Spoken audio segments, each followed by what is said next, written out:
പഴയ നിയമം നമുക്ക് ആവശ്യമുണ്ടോ എന്നുള്ള ചോദ്യം എബ്രായ ലേഖന കർത്താവ് നമ്മളോട് വ്യക്തമായിട്ട് പറയുന്നുണ്ട്. പഴയതിന് മാറ്റം വരേണ്ടത് ആവശ്യം. ഇത് ഈ പഴയ നിയമത്തിലെ ആലയവും പൗരോഹിത്യവും അതുപോലുണ്ടായിരുന്ന അതുമായിട്ട് അടങ്ങിയിരുന്ന യാഗങ്ങളും എല്ലാം ഇപ്പോൾ വരുവാനിൽ ഇരിക്കുന്ന കാലത്തേക്കൊരു എന്തുവായിരുന്നു? ഒരു നിഴലായിരുന്നു. അപ്പം അത് പൊരുളായത് വന്നു കഴിയുമ്പോൾ എന്ത് പറയുക? നിഴലായത് മാറിപ്പോകുവാൻ ആവശ്യം എന്ന് പറയുന്നുണ്ട്. എന്ന് പറഞ്ഞാൽ പഴയ നിയമത്തിലെ ഓരോ കാര്യങ്ങളും ആർക്ക് വിരൽ ചൂണ്ടിക്കൊണ്ടിരുന്നതാണ്? കർത്താവായ യേശു ക്രിസ്തുവിന് വിരൽ ചൂണ്ടിക്കൊണ്ടിരുന്നതാണ്. അതായത് ഗലാത്യർക്ക് എഴുതിയ ലേഖനം 3-ാം അധ്യായത്തിൻ്റെ നമുക്ക് ആ ഭാഗം ഒന്ന് വായിക്കാമേ. അതായത് നമുക്ക് എൻ്റെ 16-ാം വാക്യം വായിക്കാം. യഥാർത്ഥത്തിൽ ഈ ന്യായപ്രമാണം കൊടുത്ത എന്തിനാന്നുള്ള കാര്യം അവിടെ എഴുതിയിട്ടുണ്ട്. എന്നാൽ അബ്രഹാമിനും അവൻ്റെ സന്തതിക്കും വാഗ്ദത്തങ്ങൾ ലഭിച്ചു. സന്തതികൾക്ക് എന്ന അനേകരെക്കുറിച്ചല്ല, നിന്റെ സന്തതിക്ക് എന്ന ഏകനെക്കുറിച്ച് അത്രേ പറയുന്നത്. അത് ക്രിസ്തു തന്നെ. ഇത് ഞാൻ ഗലാത്യർ 3:16 വായിച്ചത്. ആ വാക്യം എന്താ പറയുന്നതെന്ന് ചോദിച്ചാൽ, ഈ ന്യായപ്രമാണം കൊടുക്കുന്നത് ഭൂമിയിൽ കൊടുത്തത് മോശ മുഖാന്തരം അല്ലേ? മോശയൊക്കെ വരുന്നതിന് ഒത്തിരി കാലങ്ങൾക്ക് മുമ്പാണ് ആരോട് ഇത് ചെയ്തത്? വാഗ്ദത്തം ചെയ്തത് അബ്രഹാമിനോട്.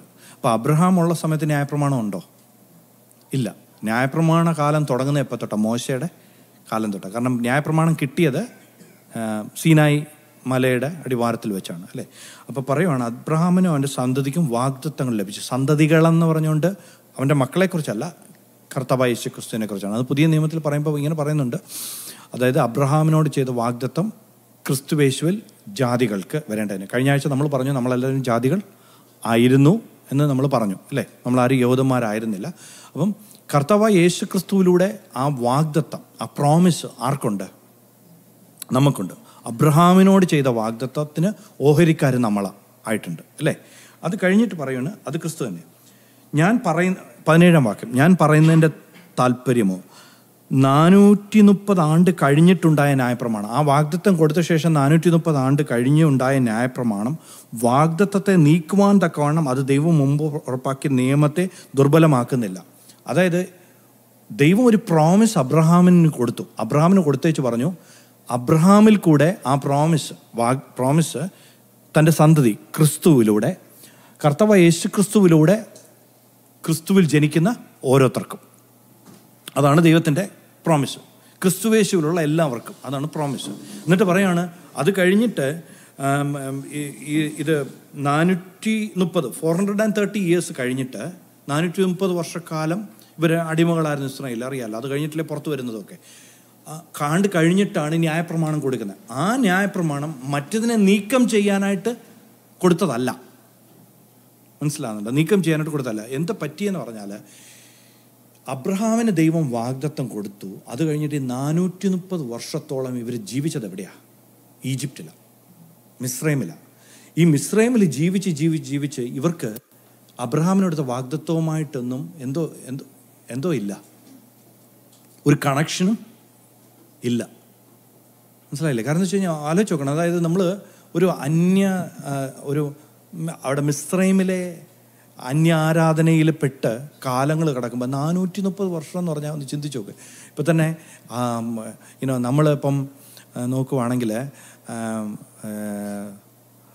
ഈ ഇന്ത്യയിൽ പെന്തക്കോസ്ത് സഭകൾ ആരംഭിക്കുന്നത് 1900-ൻ്റെ തുടക്കങ്ങളിൽ എന്ന് കൂട്ടിക്കോ. 1900-ൻ്റെ തുടക്കങ്ങളിലാണ്. അത് കഴിഞ്ഞിട്ട് ഇപ്പം എത്ര വർഷമായിട്ടുണ്ട്? ഇപ്പം 124 വർഷം കൂട്ടിക്കോ. 1900-ന് ശേഷമാണ് തുടങ്ങുന്നത്. 124 വർഷം അല്ലേ? 124 വർഷമായപ്പം അന്ന് ഇറങ്ങിയ, ഞാനൊരു ഉദാഹരണത്തിന് വേണ്ടി പറയാം. അവർ ചെയ്തത് ശരിയോ തെറ്റോ അതിനെക്കുറിച്ചൊന്നും അല്ല സംസാരിക്കുന്നത്. അന്ന് ഇറങ്ങിയ അവരുടെ തലമുറ ഇന്ന് എവിടെ വന്ന് നിൽക്കുന്നു? ഒന്ന് ചിന്തിച്ച് നോക്കിക്കഴിഞ്ഞാൽ 124 വർഷമേ ആയുള്ളൂ അല്ലേ? 124 വർഷം പോയപ്പോഴത്തേന് അന്നത്തെ പോലാണോ ഇന്ന്? ഇല്ല. അപ്പോൾ ഇനി ഒരു 124 വർഷം കൂടെ പോയാലോ? ഇനി ഒരു 124 വർഷം കൂടെ പോയാലോ? പിന്നെ ഒരു 100 വർഷം കൂടെ പോയാലോ? 430 വർഷമായതാ അവർ. ഈജിപ്തിൽ അന്യ ആരാധനയുടെ നടുവിൽ കിടക്കുക. ഓർത്തോണം, ഇവർക്ക് ബിംബങ്ങളോ ഒന്നും ഇല്ലാതിരുന്നു. അങ്ങനത്തെ ഒരു യഹോവയായ ദൈവം എന്നുള്ള പേരിൽ ആരാധിച്ചുകൊണ്ടിരുന്നത്. അവിടെ നിന്നാണ് ഇറങ്ങി വരുന്നത്. അവർക്കൊന്നുമില്ല. എന്നിട്ടാണ് അപ്പം ഇവരെന്തോ പറ്റിയെന്ന് അറിയാം, ഇവർ വാഗ്ദത്തം എല്ലാം മറന്ന് ജീവിക്കുക. പക്ഷേ ഇതിനകത്തും വാഗ്ദത്തം മറക്കാത്ത ആൾക്കാരുണ്ടോ? ഉണ്ട്. അതൊരു വലിയൊരു ആക്ച്വലി നമ്മൾ ശരിക്കും പഠിക്കേണ്ട ഒരു വിഷയമാണ്. അവിടുത്തെ ജീവിതവും. ഉൽപ്പത്തി പുസ്തകം അവസാനത്തെ അധ്യായത്തിൽ നമ്മൾ എത്തുമ്പം അവിടെ നമുക്ക് കാണാം, ഉൽപ്പത്തി പുസ്തകം തുടക്കം എങ്ങനെയുണ്ട്? സൂപ്പറല്ലേ? 1-ാം അധ്യായം ഒക്കെ, 2-ാം അധ്യായം ദൈവത്തിൻ്റെ ജീവൻ. ആദ്യത്തെ 1-2 അധ്യായങ്ങളെന്ന് പറഞ്ഞു കഴിഞ്ഞാൽ വീഴ്ചയ്ക്ക് മുമ്പുള്ള അധ്യായങ്ങൾ ഭയങ്കര ഏറ്റവും ടോപ്പായിട്ട് തുടങ്ങി അല്ലേ?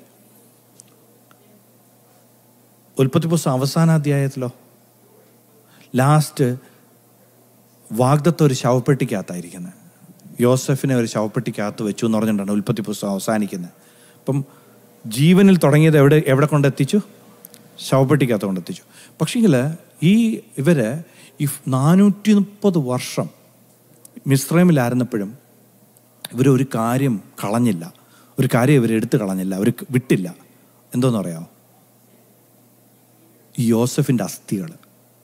കാരണം യോസഫ് മരിക്കുന്നതിന് മുമ്പ് ഇവരോട് പറഞ്ഞു, ദൈവത്തിൻ്റെ ഒരു വാഗ്ദത്തമുണ്ട്, അവിടെ നമ്മളെ കൊണ്ടുപോകും എന്നുള്ള. അബ്രഹാമിന് കൊടുത്ത അതേ വാഗ്ദത്തം തന്നെ, അബ്രഹാമിനെ കനാൻ ദേശത്തേക്ക് വിളിച്ച അതേ വാഗ്ദത്തം നമുക്കുണ്ട്. അത് ഓർപ്പിച്ചു. ഓർപ്പിച്ച അസ്ഥികൾ അത്രയും കാലം അവർ സൂക്ഷിച്ചു. അവർ കനാനി കൊണ്ടുവന്നിട്ടാണ് അത് അടക്കുന്നത്. അപ്പോൾ ആ സൂക്ഷിച്ചതിൻ്റെ പുറകിലുള്ള മിസ്റ്ററി എന്താണെന്ന് വെച്ച് കഴിഞ്ഞാൽ സം പീപ്പിൾ റിമെമ്പേർഡ്. മോശയുടെ അമ്മയ്ക്ക് അതിൽപ്പെട്ടതാ. മോശ അതുകൊണ്ടാണ് എന്നിൽ കൂടെ അവർക്ക് വിടുതൽ പ്രാപിക്കുക. അവർക്ക് കുറേ പേര് മിസ്രൈമിലെ ജീവിതത്തിൽ അങ്ങ് മുഴുകിപ്പോയെങ്കിലും കുറേ പേര്. അപ്പം ഈ ഇറങ്ങിത്തിരിച്ച കുറച്ച് പേർക്ക് മാത്രമേ എന്തോ ഉള്ളൂ, ഇതിനെക്കുറിച്ചൊരു ബോധ്യമുള്ളൂ. ഏതാ? വാഗ്ദത്തത്തെക്കുറിച്ചൊരു ബോധ്യമുള്ളൂ. അപ്പം അതുകൊണ്ട് ആ ഇറങ്ങിത്തിരിച്ച ശേഷം ആ ഈജിപ്തിൽ നിന്ന് പുറത്തോട്ട് കൊണ്ടുപോയിട്ട് സീനായ് മലയുടെ അടിവാരത്തിൽ കൊണ്ടുവച്ച് കൊടുത്തതാണ് എന്ത്? ഈ ന്യായപ്രമാണം. എന്തിനു വേണ്ടിയാണ് ന്യായപ്രമാണം കൊടുത്തത്? അവകാശം ന്യായപ്രമാണത്തിൽ എങ്കിൽ വാഗ്ദത്തത്താലല്ല വരുന്നത്. അബ്രഹാമിനോ ദൈവം അതിനെ വാഗ്ദത്തം മൂലം നൽകി. എന്നാൽ ന്യായപ്രമാണം അതെന്തിനാ കൊടുത്തത്? വാഗ്ദത്തം ലഭിച്ച സന്തതി വരുവോളം അത് ലംഘനങ്ങൾ നിമിത്തം കൂട്ടിച്ചേർത്തതും ദൂതന്മാർ മുഖാന്തരം മധ്യസ്ഥൻ്റെ കയ്യിൽ ഏൽപ്പിച്ചതും അത്രേ. അബ്രഹാമിന് കൊടുത്ത വാഗ്ദത്തം തൻ്റെ സന്തതി മുഖാന്തരം. സന്തതി ആരാണ്? കർത്താവായ യേശു ക്രിസ്തു. ഇവിടെ തന്നെ വായിച്ചിട്ടുണ്ടല്ലോ. അത് വരുന്നത് വരെ ഈ ആൾക്കാർ ഇപ്പം മിസ്രൈമിലല്ലായിരുന്നോ? ഒരു മിസ്രൈമിൻ്റെ രീതി പോയി. അറിയാമല്ലോ, അവിടെ കാളക്കുട്ടിയെ ഉണ്ടാക്കിയ കാര്യമൊക്കെ അറിയാമല്ലോ. കാരണം അവർ കണ്ടതിനെ ഉണ്ടാക്കി. കനാൻ ദേശത്ത് അതിനെക്കാട്ടി വലിയ വിഗ്രഹാരാധന നടക്കുന്ന സ്ഥലമാണ്. അപ്പം അവിടെ പോയാൽ എങ്ങനെ ഇരിക്കും? ചേരെ തിന്നുന്ന നാട്ടിൽ ചെന്ന നടുമുറി തിന്നണം അല്ലേ എന്ന് പറയുന്നത് പോലെ നമ്മൾ എവിടെ പോയാൽ അവിടുത്തെ പോലെ അങ്ങ് ആയിത്തീരും. അതായിത്തീരാതിരിക്കാൻ വേണ്ടിയാണ് ദൈവം ഈ ന്യായപ്രമാണം കൊടുത്തത്. അത് ടെമ്പററി ആയിരുന്നു. അതെന്ന് വെച്ച് കഴിഞ്ഞാൽ വാഗ്ദത്തം വരുന്ന സന്തതി വരുവോളം, ഇങ്ങനെ എഴുതിയിരിക്കുന്നത് 10. എന്നാൽ ന്യായപ്രമാണത്തിന് വാഗ്ദത്തം ലഭിച്ച സന്തതി കർത്താവായ യേശു ക്രിസ്തു വരുവോളം അത് ലംഘനങ്ങൾ നിമിത്തം കൂട്ടിച്ചേർത്തതും ദൂതന്മാർ മുഖാന്തരം മനുഷ്യൻ്റെ കയ്യിൽ ഏൽപ്പിച്ചതും അത്രേ.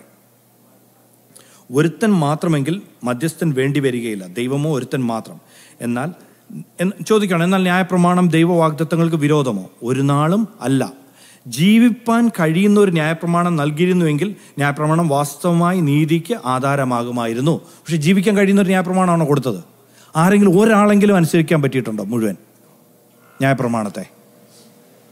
ന്യായപ്രമാണത്തെ ഇത് കൊടുത്ത സമയം തൊട്ട് കർത്താവ് യേശുവിൻ്റെ കാലഘട്ടം വരെ നോക്കിയാൽ ഒരൊറ്റ കുഞ്ഞിന് പോലും അത് മുഴുവൻ അനുസരിക്കാൻ പറ്റിയിട്ടില്ല. അപ്പം അതായത് ഞാൻ എത്ര ചാടിയാലും എനിക്ക് ഒരു 2 അടി അല്ലെങ്കിൽ 3 അടി പൊക്കത്തിലേ ചാടാൻ പറ്റുള്ളൂ. എൻ്റെ അടുത്ത് പറയുവാണ്, നിനക്ക് ജയിക്കണമെന്നുണ്ടെങ്കിൽ നീ 25 അടി പൊക്കത്തിൽ ചാടണം. ഇമ്പോസിബിൾ. വല്ല കാര്യമുണ്ടോ? ഇല്ല. അതുപോലെ ന്യായപ്രമാണം കൊടുത്തത്. ന്യായപ്രമാണ പ്രകാരം ഒരു ജഡവും രക്ഷ പ്രാപിക്കുന്നില്ലെന്ന് പുതിയ നിയമത്തിൽ പറയുന്നുണ്ട്. എന്ന് വെച്ചാൽ ന്യായപ്രമാണം അനുസരിക്കുക എന്ന് പറയുന്നത് ഇമ്പോസിബിൾ. നടക്കുന്ന കാര്യമല്ല, മനുഷ്യനെ കൊണ്ട് നടക്കുന്ന കാര്യമല്ല. അത് റോമാലേഖനം 8-ാം അധ്യായം 3-ാം വാക്യം പറയുന്നുണ്ട്. ജഡത്താലുള്ള ബലഹീനത നിമിത്തം ന്യായപ്രമാണത്തിനെ സാധിക്കാതിരുന്നതെന്ന് പറയുന്നുണ്ട്, അല്ലേ? കാരണം ന്യായപ്രമാണം, നമ്മൾ ഈ ന്യായപ്രമാണം എന്ന് പറയുന്നത് അല്ല ന്യായപ്രമാണം. ഓക്കെ, നമ്മൾ ഈ ന്യായപ്രമാണം എന്ന് പറയുന്നത് എന്നറിയാം, നമുക്ക് ബോധിച്ചതൊക്കെ അനുസരിക്കും, നമുക്ക് പറ്റുന്നതൊക്കെ നമ്മൾ അനുസരിച്ച് അതിന് ന്യായപ്രമാണം എന്ന് പേരും വിളിക്കും. ഇതാണ് പരീക്ഷന്മാർ ചെയ്തത്, ശാസ്ത്രമാരും ചെയ്തത്. ഇന്നത്തെ വിശ്വാസികളും നല്ലൊരു ശതമാനം പേരും ചെയ്യുന്ന അതൊക്കെ തന്നെയാണ്. അതായത് ഞാൻ കുറേ കാര്യങ്ങളൊക്കെ അനുസരിക്കും, അത് കഴിഞ്ഞിട്ട് അനുസരിക്കാത്തവന്മാരെല്ലാം ഡെയിലി കുറ്റം പറഞ്ഞുകൊണ്ടിരിക്കും. എന്നിട്ട് അതല്ല ന്യായപ്രമാണം. ന്യായപ്രമാണം എന്ന് പറഞ്ഞു കഴിഞ്ഞാൽ അതിനകത്ത് ഒരെണ്ണത്തിൽ തെറ്റി പറ്റിയ എല്ലാത്തിനും തെറ്റിയെന്നാണ് പറയുന്നത്. അപ്പം നമ്മൾ ഈ എന്ന് പറഞ്ഞാൽ നമ്മുടെ നാട്ടിൽ പറഞ്ഞു കഴിഞ്ഞാൽ ഈ നമ്മുടെ കാര്യമില്ല പറഞ്ഞാൽ പൊതുവെ കളിപ്പീര ആൾക്കാരാണ്. ഇങ്ങനെ അറിയാം, പറ്റുന്നതൊക്കെ അവിടെ എവിടെയൊക്കെ കിട്ടുന്നത് ചെറുതൊക്കെ അവിടെ കൂടെ അനുസരിച്ച്. അപ്പം അതിനകത്ത് ഈ പറഞ്ഞ നമ്മുടെ നാട്ടിലൊരു ചൊല്ലില്ലേ, മൂക്കില്ല രാജ്യത്ത് മുറിമൂക്കൻ രാജാവെന്ന് പറയത്തില്ലേ എന്ന് പറയണത് പോലെ എല്ലാം ചെയ്യാൻ ആർക്കും പറ്റത്തില്ല, പിന്നെ ഏറ്റവും കൂടുതൽ ചെയ്യുന്നവൻ രാജാവ്. ദൈവത്തിൻ്റെ കണ്ണിൽ എന്തോ പറഞ്ഞിരിക്കുന്നത്, ഒരുത്തിൽ തെറ്റിയ എല്ലാം തെറ്റി. ദൈവത്തിൻ്റെ കണ്ണിൽ നല്ലവൻ ഒരുത്തൻ പോലും ഇല്ല. റോമാലേഖനം വിളിപ്പിച്ച് എല്ലാവരും ഒരുപോലെ പാപം ചെയ്ത് ദൈവത്തിൻ്റെ തേജസ് നഷ്ടപ്പെടുത്തിയിരിക്കുന്നു. അപ്പം ഈ മുറിമൂക്കനും ഇല്ല, കാൽമൂക്കനും ഇല്ല, മുക്കാൽ മൂക്കനും ഇല്ല, എല്ലാം മൂക്കില്ലയോ ഇല്ല. അതാ അതിൻ്റെ അവസ്ഥ പറഞ്ഞ് മനസ്സിലാവുന്നുണ്ട്. അപ്പോൾ പറയണം അത് ജീവിപ്പിപ്പാൻ കഴിയുന്ന ഒരു ന്യായപ്രമാണം ആരും നൽകിയിരുന്നെങ്കിൽ അത് നീതിക്ക് ആധാരമാകുമായിരുന്നു. 22-ാം വാക്യം ഇനിയാണ്. എന്നാൽ വിശ്വസിക്കുന്നവർക്ക് വാഗ്ദത്തം യേശുക്രിസ്തുവിലെ വിശ്വാസത്താൽ ലഭിക്കേണ്ടതിന് തിരുവെഴുത്ത് എല്ലാവറ്റെയും പാപത്തിന് കീഴ് അടച്ചു കളഞ്ഞു. വിശ്വാസം വരും മുമ്പേ നമ്മെ വെളിപ്പെടുവാനിരുന്ന വിശ്വാസത്തിനായിക്കൊണ്ട് ന്യായപ്രമാണത്തിന് കീഴ് അടച്ചു സൂക്ഷിച്ചു. അങ്ങനെ നാം വിശ്വാസത്താൽ നീതീകരിക്കപ്പെടേണ്ടതിന് 24-ാം വാക്യം ന്യായപ്രമാണം ക്രിസ്തുവിൻ്റെ അടുക്കലേക്ക് നടത്തുവാൻ നമുക്ക് ശിശുപാലകനായി ഭവിച്ചു.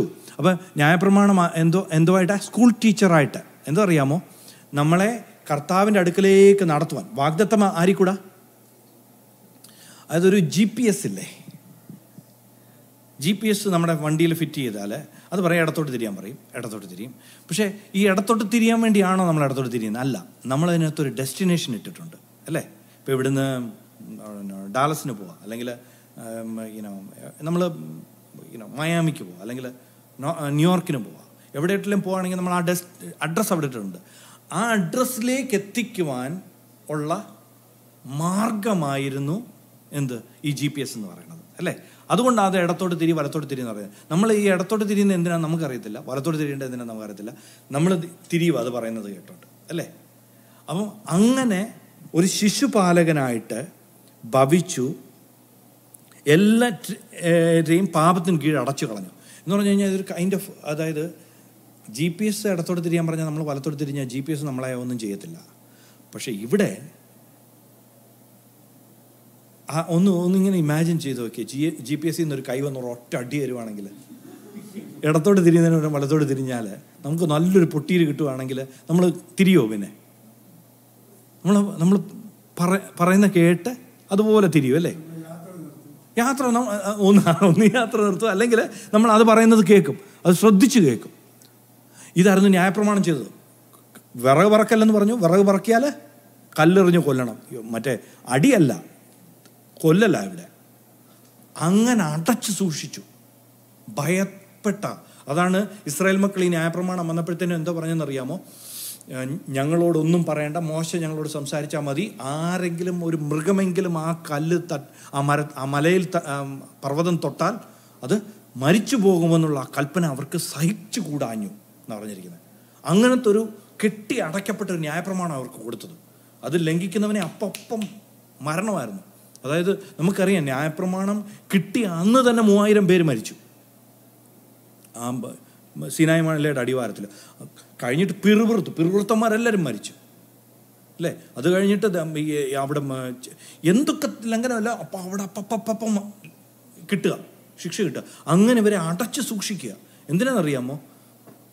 ഈ നല്ലൊരു ശതമാനം ആൾക്കാരും ഈ ന്യായപ്രമാണം കേട്ടിട്ട്, കാരണം എനിക്ക് ഇടത്തോട്ട് തിരിയണ്ട, എന്തിനാ ഇടത്തോട്ട് തിരി, ലക്ഷ്യം മറന്നുപോയി. പക്ഷെ ഇതിനകത്ത് ഒരു കൂട്ടം ആൾക്കാരുണ്ടായിരുന്നു, ഇത് തന്നതിൻ്റെ പുറകിലുള്ള ഉദ്ദേശം എന്തുവാ, എന്നെ എത്തിക്കേണ്ട സ്ഥലത്ത് എത്തിക്കുവാനാണ് എന്നുള്ള ബോധ്യം അവർക്കുണ്ടായിരുന്നു. അതാ പറഞ്ഞിരിക്കുന്നത്. അങ്ങനെ നാം വിശ്വാസത്താൽ നീതീകരിക്കപ്പെടേണ്ടതിന്, വിശ്വാസത്താൽ എങ്ങനെയാണ് കർത്താവ് യേശുക്രിസ്തുവിലൂടെയല്ലേ നീതീകരിക്കപ്പെടേണ്ടതിന് ന്യായപ്രമാണം ക്രിസ്തുവിൻ്റെ അടുക്കലേക്ക് നടത്തുവാൻ നമുക്ക് ശിശുപാലകനായിട്ട് ഭവിച്ചു, അല്ലേ? എന്നിട്ട് 25-ാം വാക്യം, വിശ്വാസം വന്ന ശേഷമോ നാം ഇനി ശിശുപാലകൻ്റെ കീഴിൽ അല്ല. ആരായി ശിശുപാലകൻ? ന്യായപ്രമാണം. അപ്പം നമ്മൾ ന്യായപ്രമാണത്തിന് കീഴിലാണോ? വിശ്വാസം ഇല്ലെങ്കിൽ ന്യായപ്രമാണത്തിന് കീഴില. കർത്താവ് യേശുക്രിസ്തുവിൽ വിശ്വസിക്കുന്നെങ്കിൽ ന്യായപ്രമാണത്തിന് കീഴിലല്ല. അപ്പം നമുക്ക് ന്യായപ്രമാണം ഉണ്ടോ ഇല്ലയോ?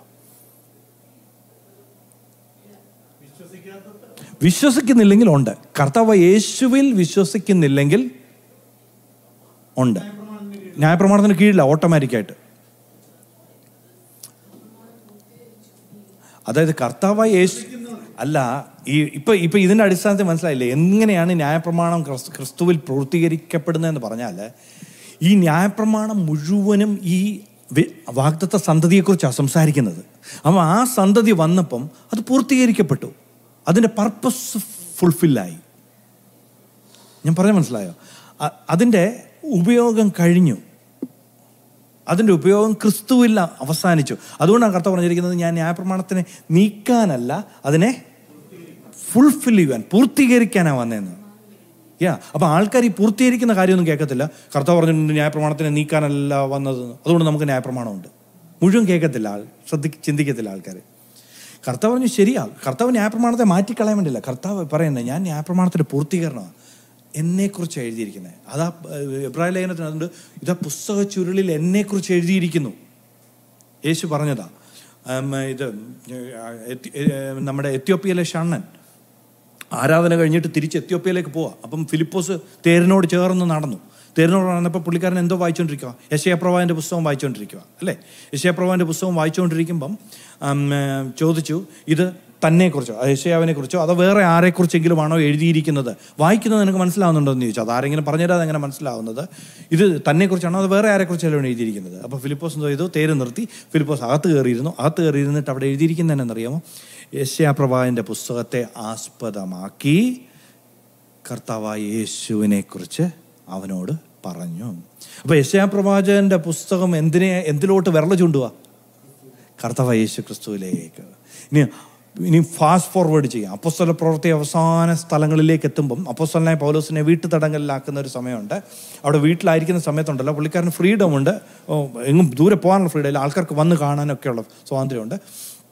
അപ്പം രാവിലെ തൊട്ട് വൈകിട്ട് വരെ ഒരു ദിവസം നിശ്ചയിച്ചിട്ട് പലരും അപ്പോസ്തലനായ പൗലോസിൻ്റെ അടുക്കൽ വന്നിട്ട് ന്യായപ്രമാണ പുസ്തകത്തെയും പ്രവാചക പുസ്തകങ്ങളെയും ആസ്പദമാക്കി അവൻ കർത്താവ് യേശുവിനെ കുറിച്ച് അവർക്ക് പറഞ്ഞു കൊടുത്തു.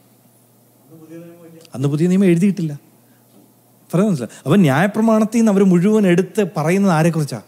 കർത്താവായ യേശുവിനെ കുറിച്ച്. മനസ്സിലാകുന്നുണ്ട്? അപ്പം ന്യായപ്രമാണം മുഴുവനും കർത്താവായ യേശു എന്ന വാഗ്ദത്ത സന്തതിയിലേക്ക് നമ്മളെ വിരലിച്ചുകൊണ്ടുക.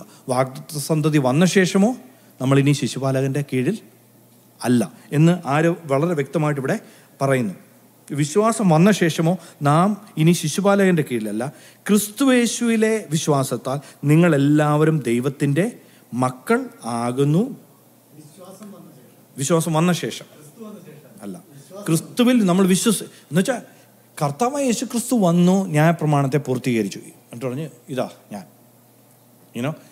കർത്താവായ യേശു ക്രിസ്തുവിൻ്റെ ആദ്യത്തെ ചർച്ചിലെ മെസ്സേജ് നസ്രയത്തിലെ പള്ളിയിലായിരുന്നു, അല്ലേ? നസ്രയത്തിലെ പള്ളിയിൽ വന്നിട്ട് യെശയ്യാപ്രവാചകന്റെ പുസ്തകം തുറന്നു വെച്ചേച്ച് പറഞ്ഞു, അതായത് കുരുടന്മാർക്ക് കാഴ്ച, പീഡിതന്മാർക്ക് വിടുതൽ, തടവിലായവർക്ക് പ്രസാദ വർഷം, the year of jubilee proclaim ചെയ്യുന്ന ഭാഗം വായിച്ചേച്ച് പറഞ്ഞു, ഇന്ന് ഇത് വായിക്കയിൽ ഈ വചനത്തിന് നിവർത്തി വന്നിരിക്കുന്നു.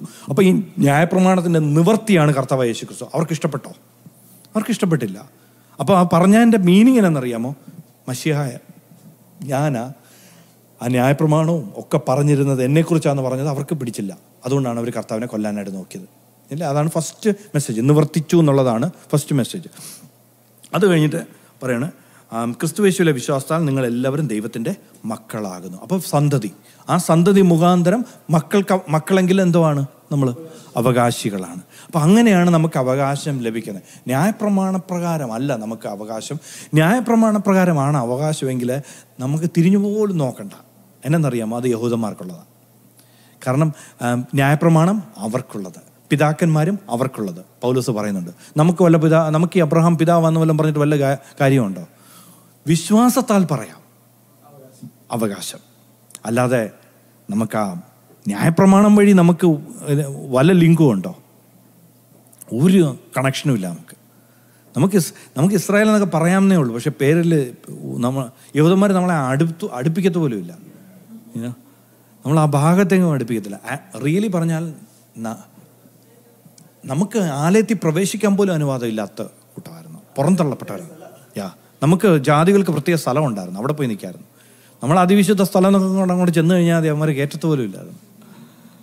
ഞാൻ പറഞ്ഞതെന്ന് വെച്ച് കഴിഞ്ഞാൽ അപ്പോൾ അതാ ഞാൻ പറഞ്ഞതെന്ന് വെച്ചാൽ നമുക്കപ്പം നമ്മൾ ന്യായപ്രമാണത്തിന് കീഴിലുള്ളവരല്ല, കർത്താവായ യേശുക്രിസ്തുവിലുള്ള വിശ്വാസത്താൽ ദൈവത്തിൻ്റെ കൃപയിൻ കീഴിലുള്ളവരത്രേ. അതാ വ്യത്യാസം നമുക്ക് മനസ്സിലാകുന്നുണ്ടോ?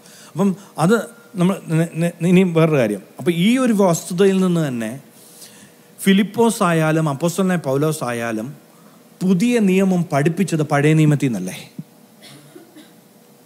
അപ്പം റിയലി പഴയ നിയമം എന്തുവാ? ആ പുസ്തകങ്ങളാണോ അതോ ഉടമ്പടിയാണോ? കാരണം പുതിയ നിയമം അപ്പോസ്തലന്മാർ ശുശ്രൂഷ ചെയ്ത കാലഘട്ടത്തിൽ എഴുതപ്പെട്ട പുതിയ നിയമം ഇല്ല. പിന്നെ അവരെ ഏതിന്നാണ് പഠിപ്പിച്ചത്? പുതിയ നിയമമാണ് പഠിപ്പിച്ചത്. പക്ഷെ ഏതിന്നാണ് പഠിപ്പിച്ചത്? പരിശുദ്ധാത്മാവ് ഏതിൽ നിന്നാ? വചനമുണ്ടല്ലോ, ആദ്യത്തെ ഈ പുസ്തകങ്ങളിൽ നിന്നാ. അതാ അവരതാണ്ടാണ് അവരെപ്പോഴും കോട്ട് ചെയ്യുന്നത്. എപ്പോഴാണെന്നറിയാമോ? ഈ പുതിയ നിയമം എഴുതിയവരെല്ലാവരും കോട്ട് ചെയ്യുന്നത് എവിടുന്നാണെന്നറിയാമോ? ഇത് നിങ്ങൾ പറയുന്നത് പോലെ ഇവർ മദ്യപിച്ചിട്ട് ഇവിടെ കിടന്ന് ഓരോന്ന് കാണിച്ചു കൂട്ടുന്നതല്ല. ഇത് യോവേൽ പ്രവാചകൻ മുഖാന്തരം അരുളി ചെയ്തത് അത്രേ എന്ന് പറഞ്ഞുകൊണ്ട്, അന്ത്യകാലത്ത് സകല ജഡത്തിന്മേലും ഞാൻ എൻ്റെ ആത്മാവിനെ പകരും, നിങ്ങളുടെ പുത്രന്മാരും പ്രവചിക്കും, ദർശനങ്ങളെ കാണും എന്നൊക്കെ പറഞ്ഞുകൊണ്ട് പറഞ്ഞില്ലേ? അതിൻ്റെ നിവൃത്തിയാണെന്ന് പറഞ്ഞു അല്ലേ? അപ്പം ഓരോ കാര്യം സംഭവിക്കുമ്പോഴെന്ന് പറയാം, അവൻ നസ്രായൻ എന്ന് വിളിക്കപ്പെടുവാൻ നസ്രയത്തിൽ ചെന്ന് പോകും. അപ്പം എല്ലാത്തിൻ്റെ നിവൃത്തിയാണ്, പഴയ നിയമത്തിൻ്റെ നിവൃത്തിയാണ് അവിടെ കാണുന്നത്. മനസ്സിലാകുന്നത്? അപ്പം ആ പഴയ നിയമത്തിൽ നിന്നാണ് പുതിയ നിയമം എഴുതുന്നത്. അതിൻ്റെ അടിസ്ഥാനത്തിൽ അപ്പോൾ നമുക്ക് ഈ പുസ്തകങ്ങളെക്കുറിച്ചൊരു ഐഡിയ നമുക്ക് മനസ്സിലാക്കാനുള്ളൊരു ഐഡിയ കിട്ടണം. അപ്പോൾ നമ്മൾ മറ്റുള്ളവരെ പോലെ പഴയ നിയമം എന്ന് പറഞ്ഞാൽ ഉൽപ്പത്തി തൊട്ട് മലാക്കി വരെ പഴയ നിയമം, അതങ്ങനെ തന്നെ ആയിക്കോട്ടെ, അവിടെ ഇപ്പോൾ ബുക്കിലിരുന്നോട്ടെ. പക്ഷെ നമുക്കൊരു അണ്ടർസ്റ്റാൻഡിങ് ഉണ്ടായിരിക്കണം എന്തുവാണ് പഴയ നിയമം. അതായത് മോശ മുഖാന്തരം സ്വർഗത്തിലെ ദൈവം ഇവരെ വാഗ്ദത്ത സന്തതി വരുന്നത് വരെ അവരെ അടച്ചു സൂക്ഷിക്കുവാൻ വേണ്ടി അവർക്ക് കൊടുത്ത പ്രമാണമാണ് പഴയ നിയമമെന്നും അതിൻ്റെ പൂർത്തീകരണമാണ് കർത്താവായ യേശു ക്രിസ്തുവെന്നും. അപ്പം നമുക്കുണ്ടല്ലോ, ഉൽപ്പത്തി വായിച്ചാലും പുറപ്പാട് വായിച്ചാലും സംഖ്യ വായിച്ചാലും അപ്പോൾ ഇത് നമ്മൾ ശിശുപാലകൻ്റെ കീഴിലല്ല, ന്യായപ്രമാണം ഇല്ല എന്ന് പറയുമ്പോൾ പല ആൾക്കാരും ചോദിക്കും, അങ്ങനെയാണെങ്കിൽ നമ്മൾ ഉൽപ്പത്തി തൊട്ട് മലാക്കി വരെ വായിക്കേണ്ട ആവശ്യമുണ്ടോ എന്ന് ചോദിക്കുന്ന ആൾക്കാരുണ്ട്. പക്ഷേ അവിടെയാണ് നമുക്കൊരു തിരിച്ചറിവ് ഉണ്ടാകേണ്ടത്. ഈ പുതിയ ഉടമ്പടി എന്ന് പറയുന്നത് ഈ ഉൽപ്പത്തി മുതൽ മലാക്കി വരെ പുതിയ ഉടമ്പടിയെക്കുറിച്ചാണ് സംസാരിക്കുന്നത്, പുതിയ നിയമത്തെക്കുറിച്ചാണ് സംസാരിക്കുന്നത്, പുതിയ നിയമത്തിൻ്റെ വക്താവായിരിക്കുന്ന ക്രിസ്തുവിനെ കുറിച്ചാണ് സംസാരിക്കുന്നത്, യേശുവിനെ കുറിച്ച് സംസാരിക്കുന്നത്. അപ്പോൾ ഉൽപ്പത്തി വായിക്കാതിരുന്നാൽ നമുക്ക് വല്ലതും പിടി കിട്ടുമോ? സംഖ്യ വായിക്കാതിരുന്നാൽ വല്ലതും കിട്ടുമോ? പുറപ്പാട് വായിക്കാതിരുന്നാൽ നമുക്ക് കിട്ടുമോ? അപ്പം അതുകൊണ്ടാണ് പഴയ നിയമം വായിക്കുകയും പഠിക്കുകയും ചെയ്യേണ്ടത്. അത് ന്യായപ്രമാണം അറിയാൻ വേണ്ടിയല്ല, ന്യായപ്രമാണം പ്രതിപാദിച്ചിരിക്കുന്ന ക്രിസ്തുവിനെ അറിയുവാൻ വേണ്ടി. അതുകൊണ്ടാണ് കർത്താവായ യേശു ക്രിസ്തു ഇങ്ങനെ പറഞ്ഞത്, നിങ്ങൾ ദിനം തോറും ന്യായപ്രമാണം വായിക്കുന്നു, അതിൽ നിത്യജീവൻ ഉണ്ടെന്ന് നിങ്ങൾ വിശ്വസിക്കുന്നു, പക്ഷെങ്കിൽ അവ എന്നെക്കുറിച്ച് സാക്ഷ്യം പറയുന്നു, എന്നിട്ട് ജീവൻ പ്രാപിക്കുവാൻ എൻ്റെ അടുക്കൽ വരുവാൻ നിങ്ങൾക്ക് മനസ്സില്ല. അവർ ന്യായപ്രമാണം പിടിച്ചുകൊണ്ടിരിക്കുക, പക്ഷെ ന്യായപ്രമാണം പറയുന്നവനെ അവർക്ക് വേണ്ട.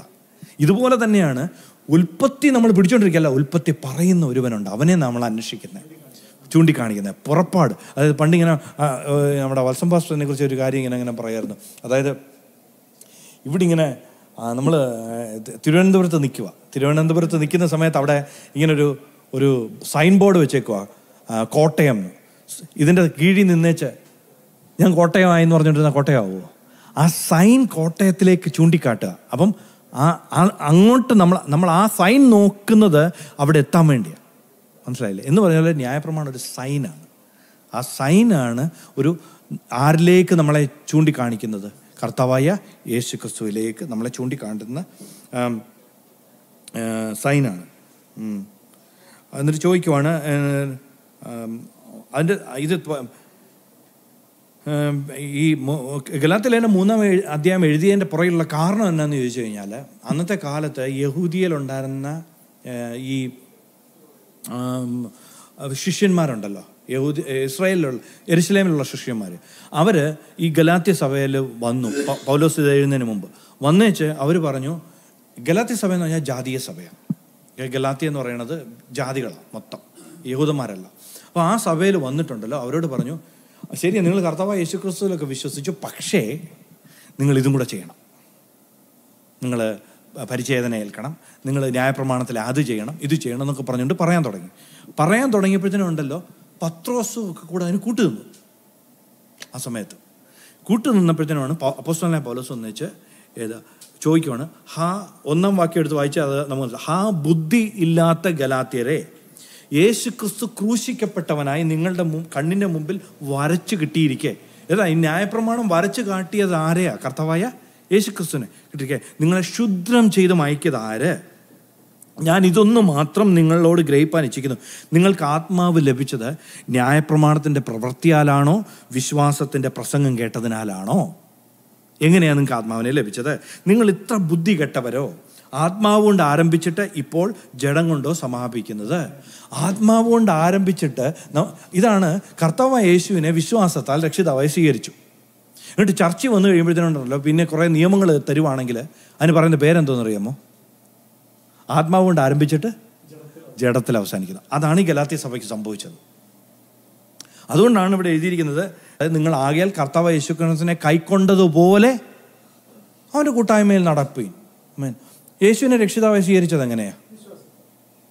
യേശുവിനെ ഹൃദയം കൊണ്ട് വിശ്വസിച്ചു, വായു കൊണ്ട് ഏറ്റു പറഞ്ഞു കർത്താവായ യേശു ക്രിസ്തു രക്ഷിതാവാണെന്ന്, അല്ലേ? അതിനകത്ത് വേറെ എന്തെങ്കിലും വല്ല നിയമങ്ങളും വേറെ എന്തെങ്കിലും പ്രമാണങ്ങളും വല്ലതും അനുസരിച്ചോ? ഇല്ല. ആക്ച്വലി അത് കഴിഞ്ഞ് സ്നാനമേറ്റു. അത് രക്ഷിക്കപ്പെട്ടവരാണ് സ്നാനമേക്കേണ്ടത്, രക്ഷിക്കപ്പെടാൻ വേണ്ടിയല്ല സ്നാനമേറ്റത്. രക്ഷിക്കപ്പെട്ടവരെയാണ് സ്നാനമേറ്റത്. ഇവിടെ തന്നെ താഴോട്ട് എഴുതിയിട്ടുണ്ട്, ക്രിസ്തുവിനോട് ചേരുവാൻ സ്നാനമേറ്റിരിക്കുന്നത് നിങ്ങളെല്ലാവരും ക്രിസ്തുവിനെ ധരിച്ചിരിക്കുന്നു. അതിൽ യഹൂദനും യവനനെന്നില്ല, ദാസനും സ്വതന്ത്രനെന്നില്ല, ആണും പെണ്ണും എന്നില്ല, നിങ്ങളെല്ലാവരിലും ക്രിസ്തുയേശുവിൽ ഒന്നത്രേ. ക്രിസ്തുവിനുള്ളവരെങ്കിലോ നിങ്ങൾ അബ്രഹാമിൻ്റെ സന്തതിയും വാഗ്ദത്ത പ്രകാരം അവകാശികളുമാകുന്നു. ഇതാണ് ഞാൻ 24 ശേഷം ഗലാത്യർ 3:26 തൊട്ട് താഴോട്ടുള്ള വാക്യങ്ങൾ പിന്നെയും വായിക്കുമ്പോൾ നമ്മൾ നോക്കാം. അപ്പം നമുക്ക് അബ്രഹാമിൻ്റെ വാഗ്ദത്തം ഉണ്ടോ? ഉണ്ട്. ക്രിസ്തുവിനുള്ളവരെങ്കിലോ നിങ്ങൾ അബ്രഹാമിൻ്റെ സന്തതിയും വാഗ്ദത്ത പ്രകാരം അവകാശികളും ആകുന്നു. ഇതാണ് ക്രിസ്തുവിൽ നമ്മളെല്ലാവരും ഒന്നത്രേ. ഇപ്പോൾ വാഗ്ദത്തം ലഭിക്കാനുള്ള വഴിയാണ് അപ്പോസ്തലനായ പൗലോസ് പറഞ്ഞത്, ഇനി ഞാനല്ല ക്രിസ്തു അത്രേ. ക്രിസ്തു ആണെങ്കിൽ എന്തുകൊണ്ട്? വാഗ്ദത്തത്തിന്, അബ്രഹാമിന് കൊടുത്ത എല്ലാ വാഗ്ദത്തത്തിനും നമ്മളും അവകാശികളാണ്, അല്ലേ? അപ്പോൾ ഞാൻ പറഞ്ഞതെന്ന് വെച്ച് കഴിഞ്ഞാൽ, നമ്മൾ പിന്നെയും ഇതിൻ്റെ കൂടെ വേറെ ഒന്നും കയറി ആഡ് ചെയ്യാൻ പോവില്ല. അതും കൂടെ ചെയ്യണം, ഇതും കൂടെ ചെയ്യണം. ഇതാണ് ആക്ച്വലി ഞാൻ പറഞ്ഞല്ലോ, ഉണ്ടല്ലോ, വലിയ കോൺട്രവേഴ്സൽ ആയിട്ടുള്ള സബ്ജക്റ്റാണ്. ആഭരണം ധരിക്കരുത്, മറ്റേ വെള്ളവസ്ത്രം ധരിക്കണം, പിന്നെന്തുവാ, മീശ വെക്കരുത്, മീശ വെക്കാം, മീശ പകുതി വെക്കാം, വേണേൽ താടിയും കൂടെ വെക്കാം, താടി മാത്രമായിട്ട് വെക്കല്ലേ, മീശ വെച്ചാലും കുഴപ്പമില്ല. ഇങ്ങനെയൊക്കെ കുറേ ഇങ്ങനെ കുറേ കാര്യങ്ങൾ ആൾക്കാർ, ഇത് ശരിക്കും പറഞ്ഞാൽ ക്രിസ്തുവിൽ നിന്നുള്ള ഫോക്കസ് എടുത്ത് കളയുക ചെയ്യുന്നത്. ആരിലേക്കാണ് ഈ ഫോക്കസ് പോകുന്നത്? ഞാനിങ്ങനെ ശ്രദ്ധിച്ചിട്ടുണ്ട്. പണ്ട് ഞാൻ ഈ സമയത്തുണ്ടല്ലോ, ആഭരണം ധരിക്കാത്തവർ ആഭരണം ധരിച്ചവരെ കാണുമ്പോൾ എങ്ങനെയാ,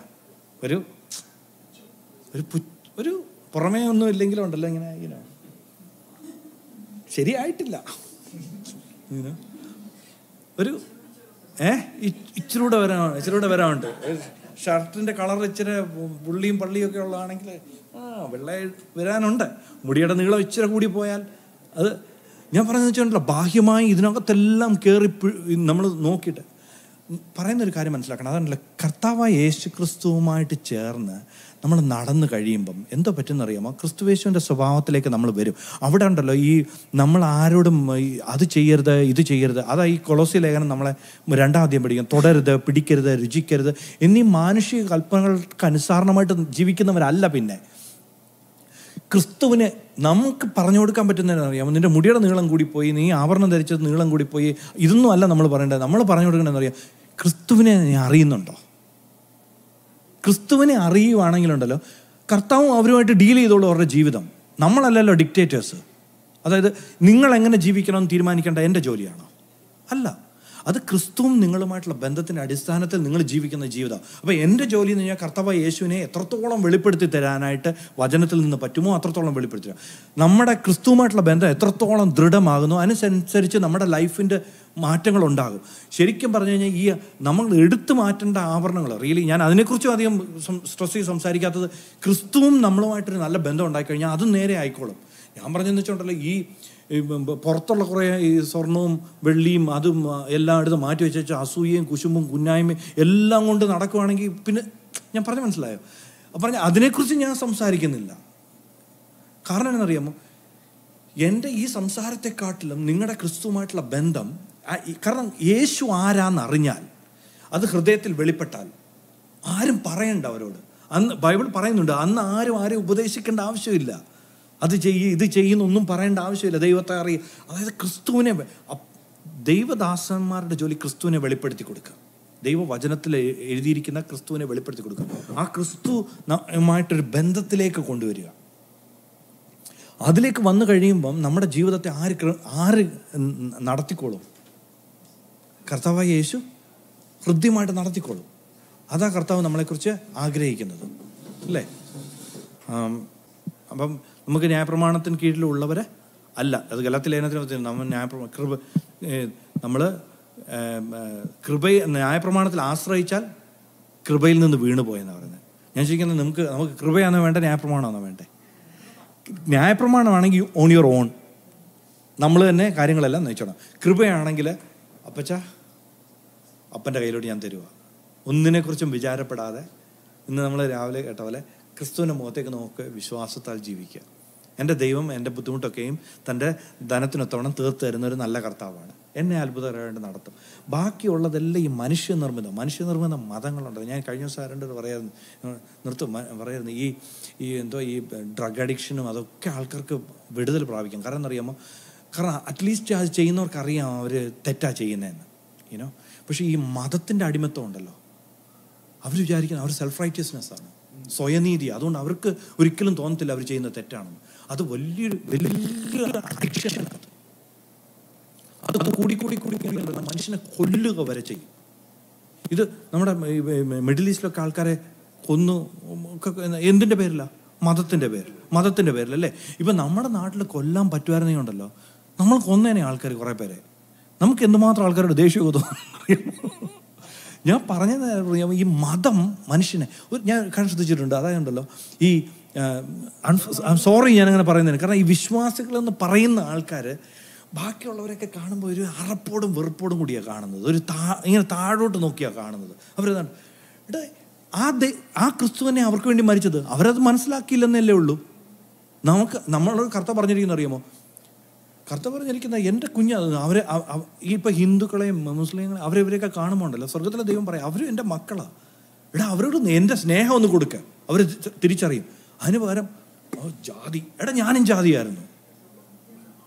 നമ്മൾ അവരെല്ലാം ജാതി അത് ഇതെന്നൊക്കെ പറഞ്ഞുകൊണ്ടിരിക്കുക. നമ്മൾ ആരുടെ അടുത്തും ഇടപഴകത്തില്ല. എന്തിനാണ് പറയുക? നമ്മൾ വിശുദ്ധി വേർപാട്, അത് ഏറ്റവും കൂടുതൽ മിസ്യൂസ് ചെയ്യപ്പെട്ട രണ്ട് വാക്കുകളാണ്. വിശുദ്ധിയും വേർപാടും എന്ന് പറഞ്ഞുകൊണ്ട് ലോകത്തൊരു കുഞ്ഞിനോട് സംസാരിക്കത്തില്ല, ലോകത്തൊരു മനുഷ്യനോട് മിണ്ടത്തില്ല, ഒരു കാര്യത്തിനും പോകത്തുമില്ല. എന്നിട്ടോ വീട്ടിൽ ഇരുന്ന് എല്ലാം സ്വകാര്യത്തിലെല്ലാം കാണുകയും ചെയ്യും.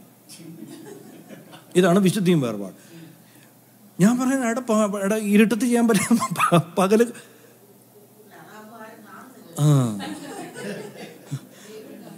അതാ വിശുദ്ധിയുടെ വേഷം ധരിച്ച് അതെവിടെ പറയണ്ടത്. അതായത് തുടരുത്, പിടിക്കരുത്, രുചിക്കരുത്, മാനുഷിക കൽപ്പനക്കിടുന്നത് അതൊക്കെയും ഭക്തിയുടെ പേര് പറയാൻ മാത്രമുള്ളത്, ജഡാഭിലാഷമോ അതിനെ അടക്കാൻ പ്രയോജനമുള്ളതല്ല.